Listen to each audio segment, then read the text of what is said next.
Yesu ariko arakora ibitangaza mu isi, ariko arabikora no mu ishengero rya Hope Church. Impumyi zirahumuka, ibifamatu birumva, abatabona barabona, abatavyara baravyara. Nawe urashaka kuronka igitangaza cyawe no munsi? Kwirikirana ikiganiro ivyo Yesu akora mushikirizwa n'ishengero rya Hope Church. Hope Church ikorera mu Caramagahahe, wururutse bisi ku G11 ucuduga ku G12 hafi y'ikibuga kwibarabara bita iry'amabeni, abandi bakahita kumbaho hafi y'uruzi Gikoma.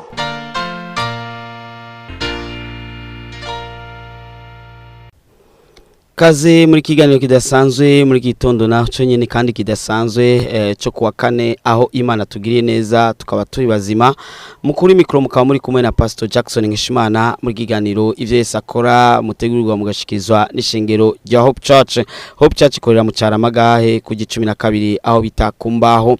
Turagwaye kaze rero muri no mwanya aho turiko turiga kubijanye n'impamvu abantu bariko barapfa cyane mu mpera z'umwaka. Mu mpera z'umwaka abantu kenshi barakunze gupfa kandi si mu Burundi gusa mu bihugu byinshi. Uretse ko tuvyiga turanasenga kugira ngo Imana ibihagarike, turabasenga kugira ngo Imana ihagarike. Ego ndagwaye kaze kuri no munsi wa kane. Uno munsi wa kane murabona ko ari umunsi udasanzwe, no munsi wa kane uheza ukwezi, no munsi wa kane wa nyuma w'ukwezi. No munsi wa kane wa nyuma w'ukwezi murabona ko no munsi itariki 29 no munsi wa kane uheza, tuvuga ko ari wa kane wa nyuma w'ukwezi.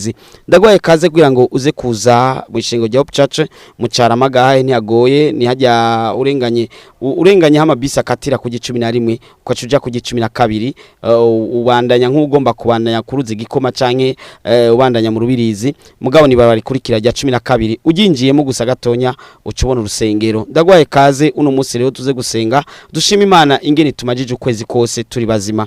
Ariko ndakwibutse ko kwa Munguza izo ari tariki imwe z'ukwa 11, izo ari tariki imwe z'ukwa 11. Ndagwaye kaze kugira ngo nawe uzoze tuzotangurana ukwezi. Uzo ari umunsi udasanzwe, uzo ari umunsi ukomeye cyane mu buzima bwacu. Ego uzo ari umunsi udasanzwe, uzo ari umunsi ukomeye mu buzima bwacu aho tuzo dutanguranye n'Imana. Reka ndakubwire kenshi abantu babifata minenerwe, ariko menya ko Satani abategze imitego myinshi cyane yo kugira ngo mu mwaka ukurikira mu kwezi gukurikira ko kubera ukwezi kubi. Satani abagomba ko ukwezi gukurikira ko kubera ukwezi kubi, ariko Imana nayo ibigomba ko ukwezi gukurikira ko kubera ukwezi kwiza. Ndagwaye kaze rero kugira ngo uze utabarwe nawe, uze ugirigwe neza nawe, tuze dusengera ukwezi kwa 11 kuze kutubera ukwezi kwiza. Urumva rero ko ukwezi kwa 10 tuko turiga impamvu Satani yica abantu benshi mu mpera z'umwaka. Rero mu kwezi kwa 11 mu kwezi kwa 11 nakuguzoa kukiri mu mezi y'impera z'umwaka. Ingo rero kwa Mungu, kuri uyu wa Mungu uzoze nawe dusengere hamwe kugira ngo duhagarike imigambi yose Satani afise muri uku kwezi kwa 11 ku buzima bwacu n'ubuzima bw'imiryango yacu. Nawe utabarwe, nawe ugirigwe neza, nawe Yesu akube hafi. Ego ndagwaye kaze rero kuri uno munsi wa kane, uno munsi wa kane isa 11 tuzakugira miga isa imwe yonyene saa 11 gushika saa 12. Uzoze kandi no kwa Mungu itariki imwe dutangurana ukwezi n'Imana. Ego dutangurana ukwezi n'Imana maze tuyibwira ivyo tugomba ko biba muri uko kwezi kwa 11. Satani ntadutange, Satani ntagira ibinabiriya ngo atege uko kwezi kwa 11. Reka ndakubwire urashobora kwisamara ko ukafata minenerwe mugiye abadaimoni nabo bakorana bo wateguye ukwezi kwa 11 ko kuzoba ukwezi kubi ku buzima bwawe. Ikintu cyose Satani aragipanga imbere y'igihe. Rero nawe ndagomba ko nawe uza tusenge, ndagusengere kugira ngo ukwezi kwa 11 ko kubera kwiza, kubera ukwezi kumugisha, kubera ukwezi kudasanzwe, ukwezi bya bindi wifuza ko biba byoba. Ego Yesu akugire neza. Reka mukayenda gwakanya ukurikirane zimwe mu ntahe z'ivyo Yesu ariko arakora. Yesu ariko arakora ibitangaza byinshi mu ishengo rya Hope Church, byinshi cyane. Izo ni zimwe mu ntahe z'ivyo Yesu ariko arakora kandi benshi barashima Imana. Ego kabisa. Reka ndagwe rimwe rero muri izo ntahe sinza kuzana zose kugira ngo nawe wumve ivyo Yesu ariko arakora, nawe agutabare, nawe akube hafi, nawe akugwanirire. Ndakwibutse ko nimba ukeneye kubona n'umukozi w'Imana wocuhamagara protocol agushe ku rutonde rw'abashobora kwakirwa. umuhamagara ari kuri telefone ya 68 ubusa 9 ubusa 8 ubusa 3 68 ubusa 9 ubusa 8 ubusa 3. Reka ndabakanya mukurikirane zimwe mu ntahe, sintahe zose ya zimwe mu ntahe ego. Yesu agutabare, Yesu akube hafi. Pastor Jackson Nkeshimana cangaruka inyuma y'izi ntahe, ni zimwe mu ntahe sintahe zose ego. Yesu ariko arakora ibitangaza mu isi, ariko arabikora no mu ishengero rya Hope Church. Maze kunja ko munda byo munda byari hanze, banjanye kwa muganga ibyo munda biri hanze. Amen. Bimaze kugenda uko je nagarukiye kuri moroge inshuro zitatu. Ubugira gatatu niho yaciye harenguka umushinwa kuri wa karede, we harura ahantu kuri Medecins Sans Frontières mu Kigobe, barinze bakwanga ati muri ko mutuzanira ikizigo umuntu yapfuye kera. Jewe nyamushinwa yaciye azajeho nari nataye ubwenge, urumva nane napfuye, yankoze ko ku mitsi yo ngaha, cyavuga ati umuntu aracyari muzima, ni mumutere inshinge nyinshi arashobora kuza gukira. Yesu nashimwe. Je muri koma namazeyo iminsi 5 barindiriye gusa yuko nopfa nyene burundu. Camara amezi 3 ntafungura, ngaburirwa na serumu zonyene, munda ndi vide atavyo munda birimo. Je basubiyemo kuntera amafyigo y'undi muntu, ayi wanje yamenaguritse. Ikindi gitangaza Imana yankoreye, bari bambwiye yuko ntazosubira kubyara abaganga, cyabambwira yuko mugugira nzosubire kubonana n'umudamu zorindira imyaka 10. Rero kuri iyo myaka 10 ubu naheruka muri control ecography, bambwiye yuko nakize, aruko Yesu nashimwe. Abaganga byarabatangaje cyane, abantu b'Imana byarabatangaje cyane, barambaza uri umupfumu canke we bimeze gute. Je navuze ati ubu nsengera ahantu bita kuri Hope Church.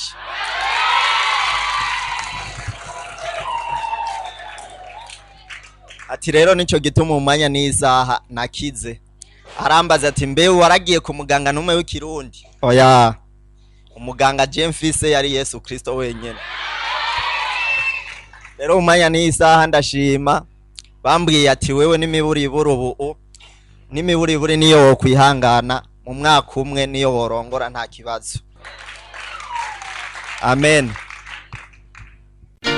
Yesu ariko arakora ibitangaza mu isi, ariko arabikora no mu ishengero rya Hope Church. Yesu ahabwe icubahiro.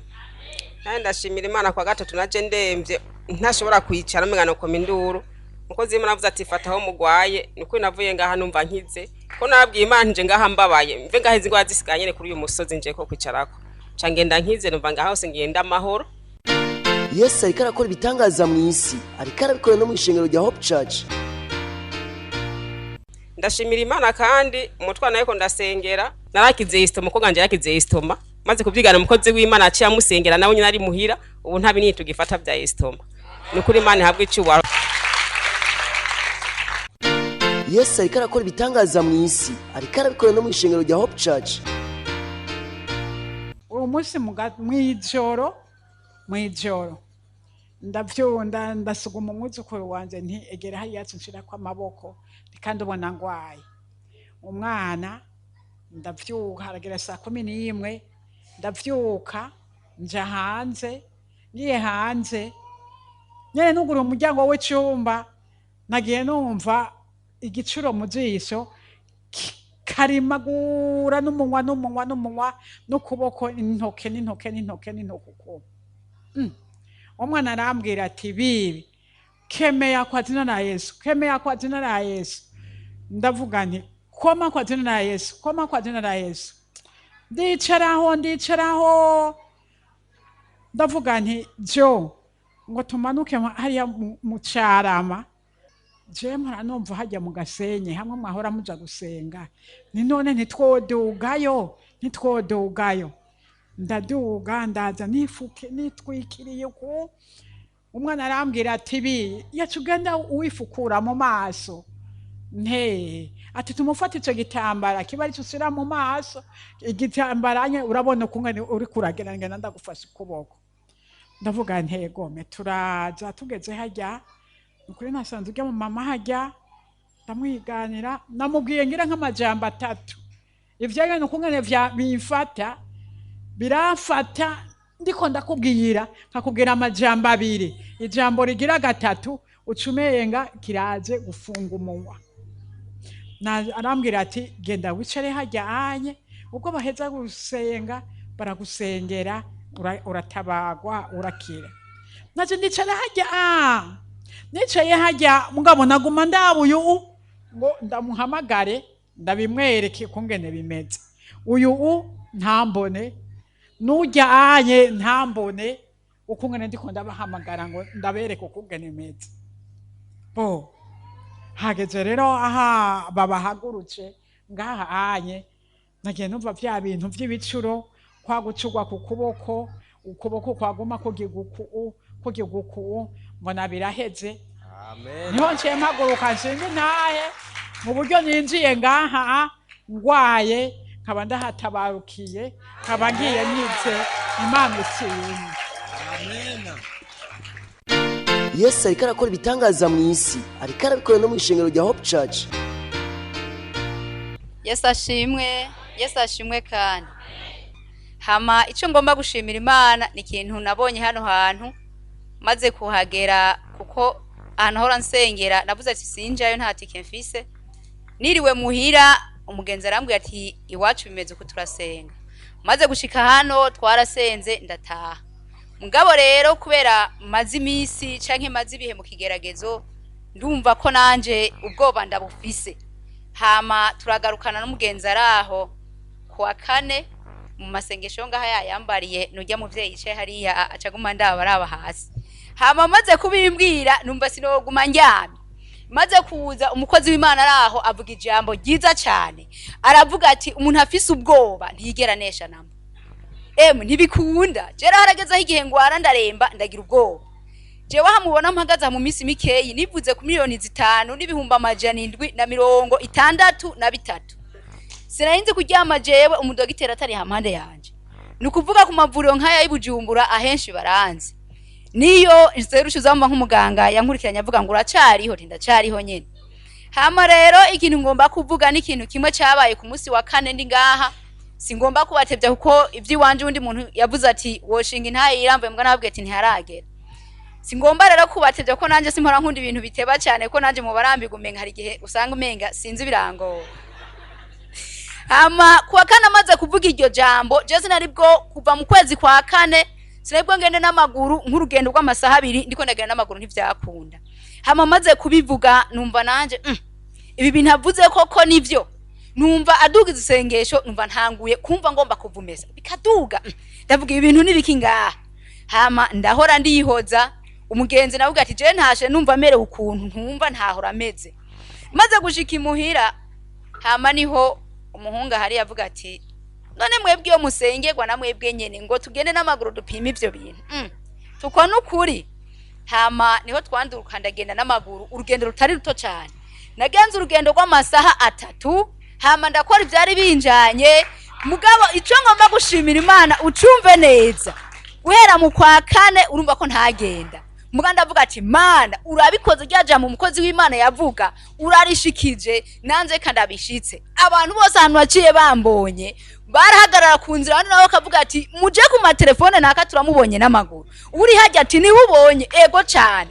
Nukuvuga nashitse muhira isaha hafi 3 kubera abantu baguma bantegera aho naciye kubera yari inzira idashobora kuba iri mu imodoka canke imoto warugendo rw'amaguru. Bose baravuga ati nta muntu umwe yaramuteruye mwabonye bose barahakana cyane. Ati nta numwe. Nukuye cyo nico ranshimiye Imana kuba Mungu nsubiye kwinjira hano aravuga ijambo rikomeye cyane. Mbona ubwoba bwije mbona umenga ntangwe gutinya abantu ati je sinogenda. Mugaje nibuka ko mu ndwi 2 mbanyoye umuti 63. Taravuga temwe ahantu jere ngo mbagene. Nukuri ikintu ranshimiye Imana ndakwije ukwezi n'iyinga 2 ata mu dogiteri turi kumwe ndyama nkabona buti. je bari baratoye na diabete ariko maze gufata amasengesho diabete maze kugenda ahantu hatatu bandungice barayibuze. Amen. Yizere ko nawe mu Mana bigiye kugira ane. Je nk'ububido bubiri bw'amazi ku munsi kandi aho sinayasohoka. Abaganga akavuga ati none amazi ajana he nanje simboni yajanaga. Imana ibahezagira.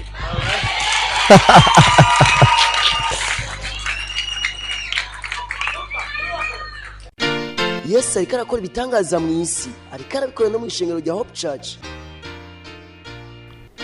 Nizere rero ko izi ntahe zagize icyo zigufashije muri iki gitondo kidasanzwe aho Imana iri irakora ibikomeye n'ibihambaye mu ishengero rya Hope Church.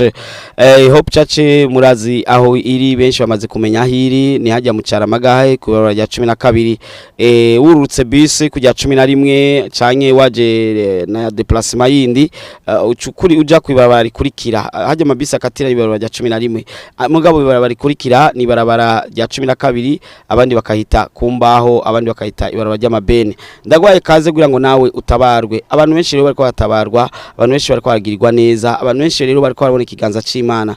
Reka ndakubwire turiko turiga ikigwa kidasanzwe muri uku kwezi kwa 10, muri ukwezi kwa 10 turiko turiga ikigwa kidasanzwe aho turiko turiga impamvu zituma abantu benshi bapfa mu mpera z'umwaka.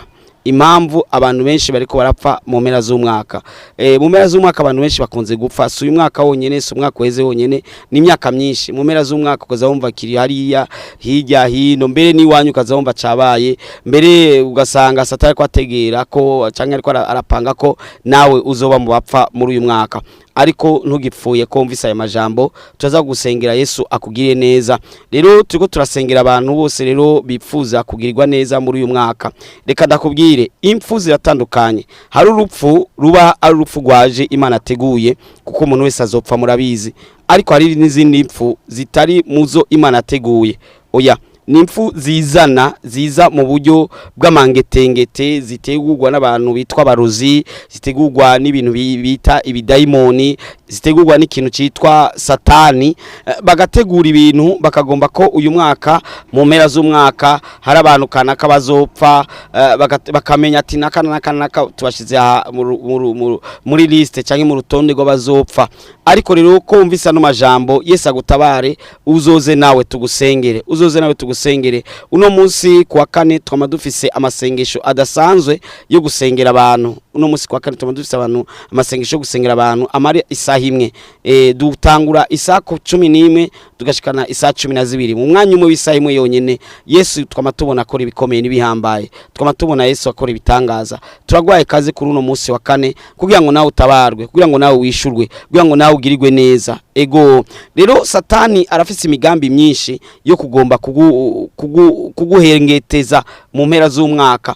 Ego abantu benshi uzawumva bakenyutse, gukenyuka no gupfa imbere y'igihe, ugasanga upfuye warugifise inguvu, warugishoboye. Nibisigura ko abatama bo bakwiye kwigira. Oya, ugasanga umuntu ariko arapfa hataragera, ariko hari imyaka Imana yakugeneye kuzopfa ko wategezwa kubona abuzukuru, wategezwa kubona nabuzukuruza, hari n'abategezwa kubona abuzukuru. Ico niki imbere wanashaka, ariko wowe ukabona impfuzi ko ziraguhiga, ingwara zitagira ico zisobanuye, ugasanga ugwaye ingwara. Uno munsi muganga uyu akubwiye ngo ingwara itwa gutya, ubundi munsi ubundi muganga akakubwira irindi zina. Ugasanga uyu muganga akubwiye ngo ngurekure kugibi, ubundi muganga akakubwira ati ibintu urekure kubijya. Ukibaza mbega abaganga bimeze uku bimeze gute, uyarabizi canke nabizi? Oya, soko abaganga bashobora ko batabizi, ahubwo ingwara irahindagura. Ugasanga uno munsi bakurungitsemo ingwara yitwa gutya, ejo bakurungitsemo indi ngwara yitwa ukundi, hirya y'ejo ugasanga bakurungitsemo indi ngwara yitwa ukundi. Rero ndagusavye uzurondera kanya kwa Mungu uzoze tugusengere. Turiko turasenga tunigisha kandi tunahagarika izo mpfu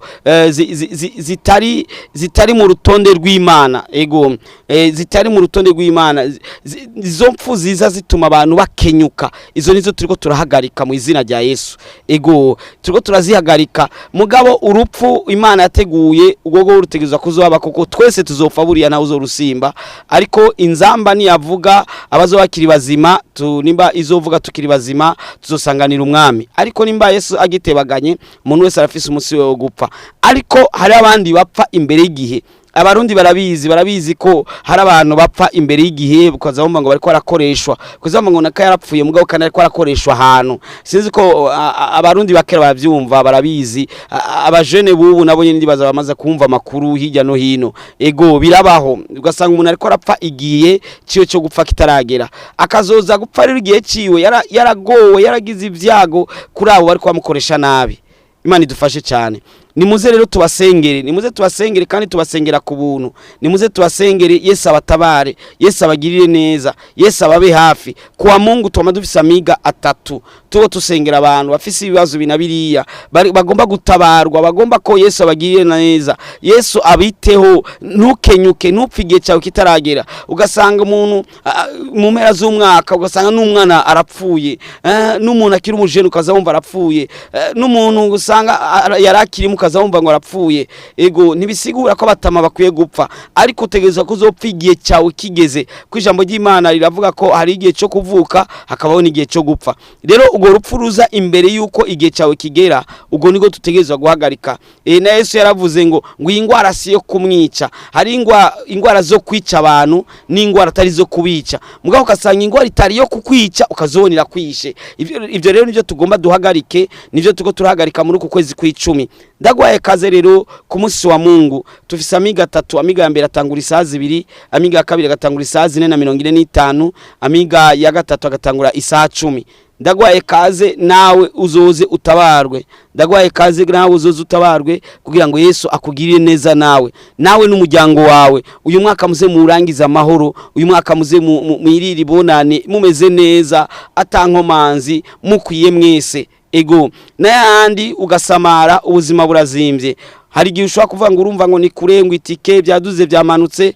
ariko ibiyumvire kubijanye n'ubuzima wiyumvire kubijanye n'ubuzima ndiko ndaguhamagara kugira ngo tugusengere ku buntu ataco tugusavye nta nifaranga na rimwe tugusaba tugusengera ku buntu kandi ugakira kandi ugataha marembe ego ingo tugusengere kuko Nkeshimana yaduhamagariye twabiherewe ku buntu tubitanga ku buntu ingo rero tugusengere kugira ngo nawe utabarwe ugirirwe neza ntiyagoye ufashe bisi gusiga ku 11 ahaje amabisi akatira ni ku 11 ucugira intambwe zikenya nk'ubandanya ku gikoma canke nk'ubandanya mu rubirizi ukaca winjira mu ibarabara rikurikira ni ibarabara rya 12 abandi bagita ryo kumbaho none uco habona imbaho hateretseho imbaho nyinshi kumbaho abandi bakahita kujya amabeni ukijinjiramo ukirengana iparcelle zingahe ucubona urusengero ntigoberana ruri muri clôture na portail ya bleu inzu ya mbere ni etage iri ibubamfu ego ni etage mbwa tutaraheza kubaka neza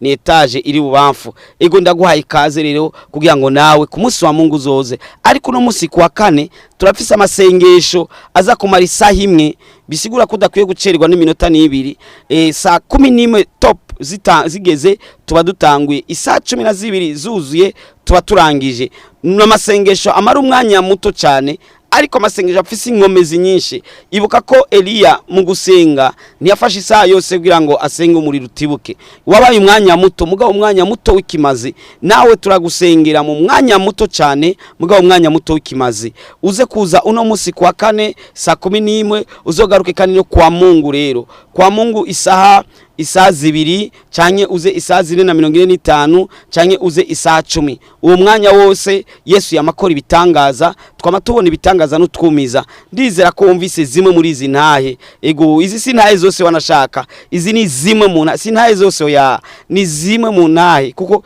ivyo Yesu ariko arakora aho kwishinga rya Bucace ni vyinshi cyane ntidushaka kubishira ngango bishowe ibindi biganiro bihagarara ariko rero uyizire nawe urashaka kuzoshinga intahe nawe uzoshingira intahe abazi Imana n'abatayizi bayimenye bivanye n'icimana izoba yagukoreye ndagwaye kaze rero kugira ngo uze kwiga ico cigwa kidasanzwe cyo guhagarika impfu zitari ku rutonde ego urupfu rurumva ibuka ko ijambo ry'Imana rivuga ngo tuzobwira upfu ngo urupfu warupfuwe uruboyi rwawe rurihe bisigura ko urupfu rubaho kandi rwumva ruhari rurumva urupfu si ikintu kimwe mu kidahari kumbure kimeze ukuntu ni ikintu gihari cyumva n'ubundi ko ndavuga kirumva ko ndiko ndagicyoza kirumva ati uyu muntu aratubangamiye atubujije ibyo twirira ego nico gituma natwe mukiye kuza muradusengera cyane twe twama dusengera abantu ibibazo nk'ibi mukwiye kwama mudusengera cyane